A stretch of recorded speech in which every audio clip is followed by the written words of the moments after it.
Hey everybody, I'm Jack Gallagher. Welcome to another episode of Off Limits. For the next half hour, we're going to take you places where people normally don't get to go and do things they don't get to do. And in fact, we're way off limits to begin with. We're on the bridge of the USS Portsmouth, a Los Angeles-class U.S. submarine. And for the next 36 hours, we're going to spend life as a submariner. So let's go off limits. Believe it or not, it's been 100 years since the U.S. Navy launched their first submarine. Imagine being one of the guys to take this thing for a test drive. Today, after 2 world wars, 1 Cold War, and hundreds of top-secret missions, submarines have proven their worth as a vital part of our national security. So, what does it take to be a submariner? I flew down to the subbase in San Diego to find out. For the next 36 hours, my home is the USS Portsmouth, a Los Angeles-class nuclear attack submarine, 360 feet long and displacing nearly 7,000 tons of water. As the tug prepares to tow us out of the harbor, I call shotgun on the best seat in the house, up on the bridge, with the boat's captain, Commander Rick Lowe. And how long have you been commander? Very short time, just barely 3 months. Oh, really? Command. 3 months? Suddenly I didn't feel so nervous. Here I was, worried about being the new guy.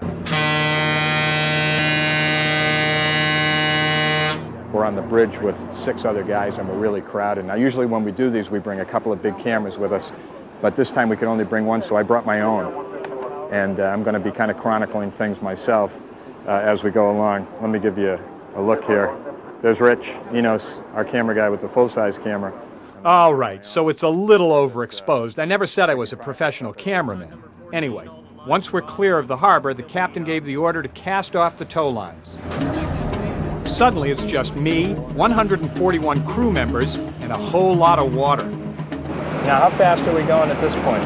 Got some water coming over the top. 12 to 15. Now that we're underway, the divers send everyone below and then check the hatches. Bridge, stop sign, last man down. We're just getting ready to go down below through the hatches here. They'll seal us in, and then in about an hour and a half, the commander told me, we're going to submerge, and we'll be underwater for a while. It'll be more than 24 hours before we see the sun again, but it's either that or I hold my breath. It turns out that we're not the only guests on board. Tonight, the Portsmouth is conducting a joint exercise with a dozen Marines from Camp Pendleton. He just said 294.7. What's That's UHF. It's nice to be invited to their briefing, but most of this stuff is going right over my head. Or maybe it's just my security clearance isn't high enough. If we're taking a few rolls and things like that, we'll have you tethered to the deck so that we don't lose you over the side, or the cameraman, like that. Well, you wouldn't want to lose me first. Right. All right, Jack, this is your first time in a submarine. Uh-huh. You gotta dress like a submariner, so we got you a pair of submarine coveralls. All right, just like yours. We have a tour guide for our stay aboard the Portsmouth. Meet Cameron Rogers, the ship's supply officer. I don't have to make any decisions once I put the... No big... Nothing to I sign, have to yell dive or anything. no waivers, nothing Very like good. that. Okay, cool. Right this way. All right, I'm all set. Got the uniform. Spelled the name right. And I'm gonna blend right in. I'm sure they'll just think I'm one of the crew. Now they say rank has its privilege, and on a submarine there's no greater privilege than space. The enlisted men sleep 24 or even 36 to a room in bunks stacked 3 high. Want proof that these are cramped quarters? The officers have it a little bit better, but even they sleep 3 to a room, if this walk-in closet qualifies as a room. Just getting into the rack is kind of an adventure. Usually what I do is I just kind of swing myself up just like that. In fact, That way I don't most have to- rooms on the I don't sub have to serve climb a up double against or the even triple purpose. Remember the briefing room? Usually it serves as the officer's mess, but Also doubles as a ship's surgical table if we had to, if there needed to be something like an emergency appendectomy or tracheotomy or Is that right? something like that. They could have the doc come in and do a little work right here on the table. Pretty tight quarters, but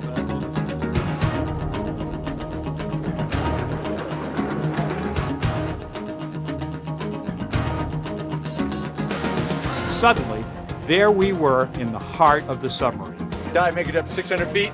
officer of the deck runs the show up here. He orders the ship to specific depths and speeds. The diving officer of the watch makes the ship go up and down on the water column. Working for him is the chief of the watch. He's in charge of moving water everywhere around the ship it needs to go to get us trimmed up. Over here we have our fire control computers. This is where we track all our contacts of interest, surfaced and submerged and otherwise.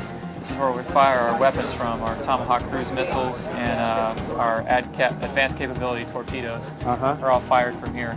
My first assignment as a submariner, a dance with the one-eyed lady. That's just naval lingo for looking through the periscope, and my timing couldn't have been better. Dive! Dive!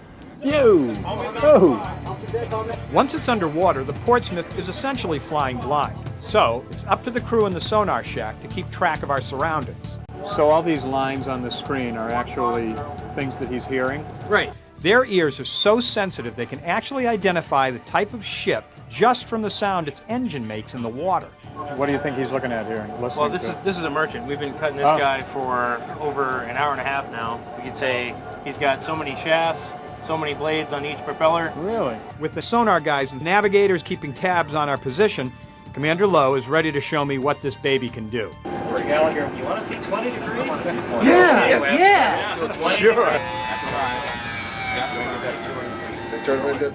Well, you may hear a little bit of creaking or popping. As we go deeper, the force of the sea on the outside of the hull actually compresses the hull. As long as that pump stays on, we're all right. But don't worry, we'll hold together. And we're going down to 600? Zero in, I'm trying to let go. Gotta make it at 200 feet, use a 20 degree up angle. Make a depth 200 feet, use a 20 degree up angle, dive high.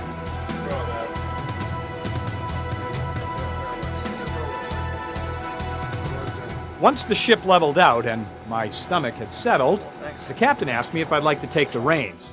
Now, I know there's been some controversy recently about civilians at the controls of naval vessels, especially submarines, but this is the type of experience that's hard to pass up.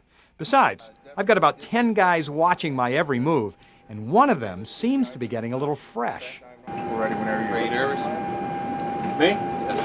No, I feel actually pretty safe since I know you guys know what you're doing. If I was here alone, I might be a little upset. It's pretty exhilarating to sit at the sticks and feel the sub respond.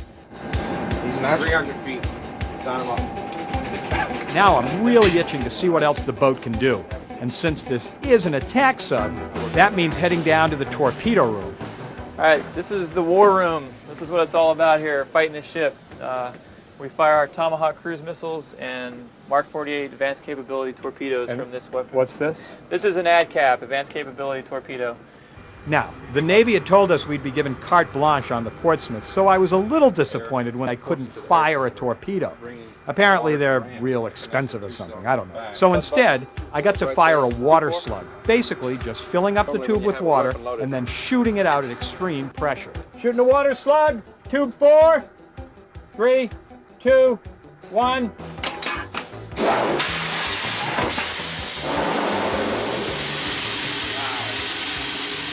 Very loud. These guys aren't even plugging their ears. Wow. It's very cool. Now, they told me that after listening to that, I can actually climb up into a tube, which of course the crew wants me to do.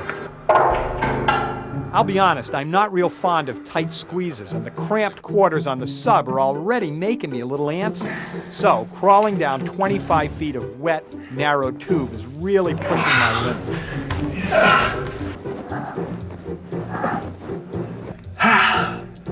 That's the end of the road.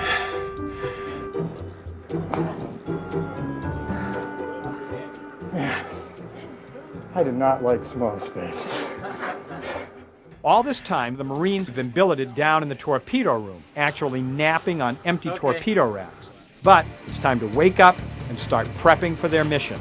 Tonight what we're doing is called a dry deck launch off the submarine. The submarine is surfaced. We'll come up, retrieve our boats from the escape trunks. Because this is a covert operation, no lights are allowed on deck. Luckily, my little camera comes equipped with night vision. We're on the deck now of the Portsmouth. It's about 5:30 at night. It's dark outside. The Marines are coming up the hatch. And these are big guys running, trying to get this stuff up on deck. 1, 2, 3. Back below deck, the night vision on the periscope shows the Marines speeding away to shore. While the crew waits for them to return, it's a good opportunity to see what life is like for your average submarine. Is that fish? When you're out at sea for days on end, meals become pretty important. 4 times a day, these sailors crowd into the mess hall for some of the best grub in the Navy. Since it's also the biggest room in the boat, it's a good place to stretch out. Still, I wouldn't have minded a little comfort. Nobody wants to eat with me. New guy. Each crew member gets 10 minutes to eat, then it's clear out and make room for the next wave. The whole submarine is run on such a tight schedule, there's only 18 hours in their day. 6 hours on duty, and 6 hours to sleep. That leaves 6 hours off duty. But off duty doesn't mean the same thing on a submarine as it does to us. There's always a lot of work to be done. Routine maintenance, diagnostic tests, and cleaning. Lots and lots of cleaning. You know, you hear about the Navy spending $75 on a whisk broom. It's worth it because they're using it constantly. I guess all this cleaning is pretty good exercise because they don't have much in the way of a gym. I'm exhausted, so we're going to sleep for a few hours and then we'll start again in the morning. All right. Very quiet, isn't it? It's almost like you're underwater. Somehow I managed to get some shut-eye. I stopped to pick up the Marines. I missed that. I was sleeping. Of all the things I needed to do to qualify as a real submariner, sucking rubber sounded the least appealing, so I put it off as long as I could. But it was a relief when they told me it just meant strapping on an emergency oxygen mask.